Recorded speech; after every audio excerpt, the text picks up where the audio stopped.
Welcome to rapid maths Tamil channel. Tamil Nadu teacher education யூனிவர்சிட்டியில் படிச்சிருக்கக்கூடிய B Ed மற்றும் எம்எட் மாணவர்களுக்கான ஆகஸ்ட் 2024 ஸோ அதற்கான எக்ஸாமினேஷனுக்கான ரிசல்ட்ஸ்ன்றது கடந்த வாரம் வெளியிடப்பட்டது. ஸோ அதனை தொடர்ந்து பார்த்திங்கன்னா தற்போது retotalling, revaluation, photo copy of value answer scripts, retotalling, revaluation, photos copies இதுக்கு அப்ளை பண்ணக்கூடிய மாணவர்கள் உங்களுடைய கல்லூரிகளை தொடர்பு கொள்ளுங்கள். ஸோ உங்களுடைய பிரின்சிபல்ஸ் அதற்கான டீட்டெயில்ஸை சொல்லுவாங்க, எவ்வளோ எக்ஸாமினேஷன்ஸ், அதற்கான ரீடோட்டலிங், ரீவேல்யூவேஷன், ஃபோட்டோஸ் காப்பீஸ்க்கு எவ்வளோ பே பண்ணணுன்றதும் உங்களுடைய கல்லூரிகளை தெரிவிப்பாங்க.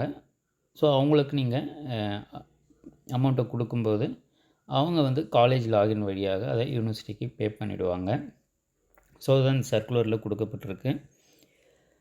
The principals of affiliated colleges of education are requested to inform the candidates and collect the fees for retotaling, revaluation, photos copies from their students and fill the details of students and also payment of fee through online by using college login on or before 3/12/2024. So இது பார்த்திங்கன்னா college login வழியாக தான் pay பண்ண முடியும். Through online mode by using the link available in respective college login.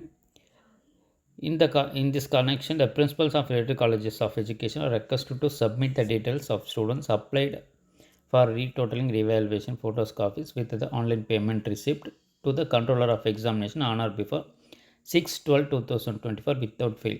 So இது 6/12/2024 அதற்கான ரெசிப்ட்ஸை controller of எக்ஸாமினேஷனுக்கு அனுப்பணும். So அதில் 3/12/2024 நீங்கள் அதை ஆன்லைனில் பேமெண்ட் பண்ணால் தான் 6th அந்த ரெசிப்ட்ஸை யூனிவர்சிட்டிக்கு சென்ட் பண்ண முடியும். ஸோ யாரெல்லாம் அப்ளை பண்ண நினைக்கக்கூடிய மாணவர்கள் உங்களுடைய கல்லூரிகளை தொடர்பு கொள்ளுங்கள். வேறு எந்த தகவல் தப்பிட்டாலும் இந்த வீடியோக்குள்ளே கமெண்ட் பண்ணுங்கள். தேங்க்ஸ் ஃபார் வாட்சிங்.